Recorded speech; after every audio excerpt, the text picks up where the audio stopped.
Nag-asawa na, kailangan aban na ang pasensya. Maraming salamat. May sing mensahe. Sir, ano po ulit ang name, sir? Sir? Sir Jonathan. And then, ma'am, ano po name niyo? Ma'am Mary Rose. Naalala ko yung yung paborito kong pinapanood na tambalan dati.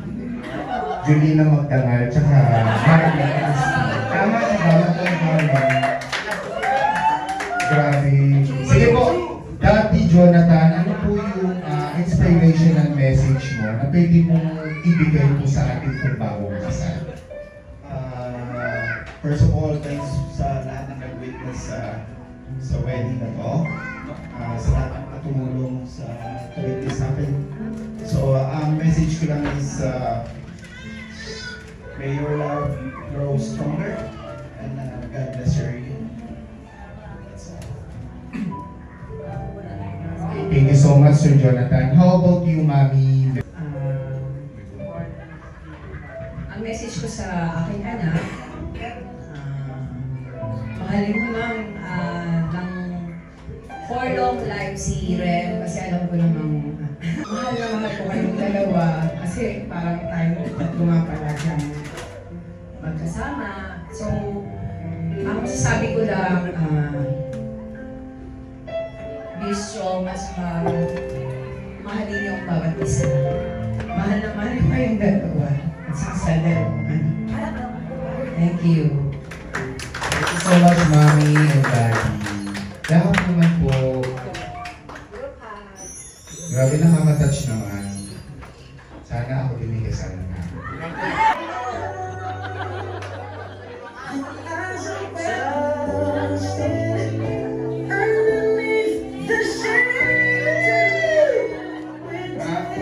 Mamaya mo pag kami papasok, pero isuot mo. Okay, wala pa natin. Wala ba akong kislawan ka? Kilala. 6 years. Sir, sabi ko kanina pag mahal mo pakasalan mo. Kailan? Process pa. On process pa. Dito tayo mga natin si Mama Eileen. Kasi sa tao ka po. Iwain po.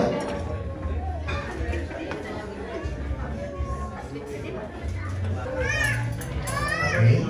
So, una po munang susubuan ni Sir Arvin.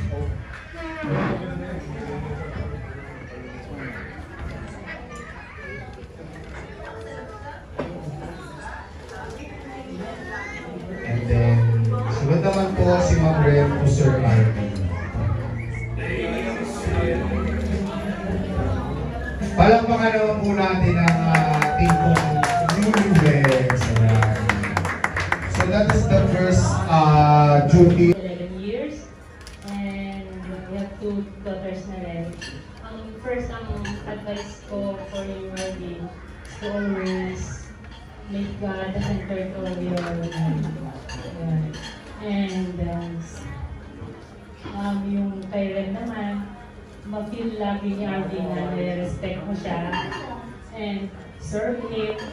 And of course, syempre alam ko sa Arvin, bait na bata and loving si Ren. So, I think yung si God, please, na finally married na kayo. And happy kami ni Arlis and sobrang excited kami nung nalaman namin na ikakasal na kayo. So, ito parang one of our answered prayer na isa sa pamangkin ni Aris finally married tonight. So, congratulations and we love you.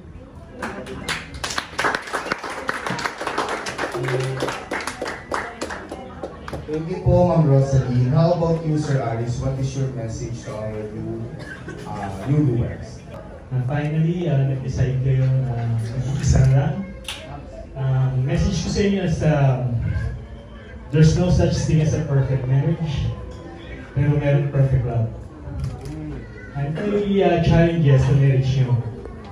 Tandaan nyo na don't ever give up. And sinabi sa Bible na love over a multitude of sins or a multitude of faults.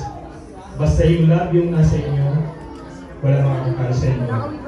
And tandaan nyo, pag may conflict kayo, hindi kayo magkaaway. Yung ugali nyo.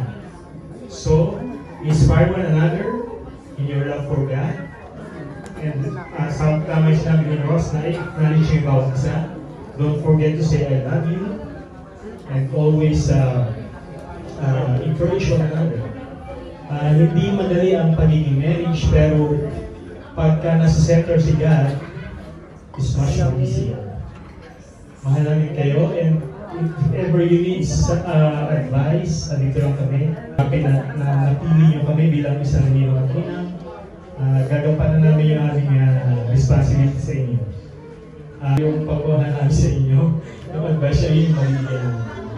So, congratulations once again. And sana dumami kayo. Okay, malaki kayo.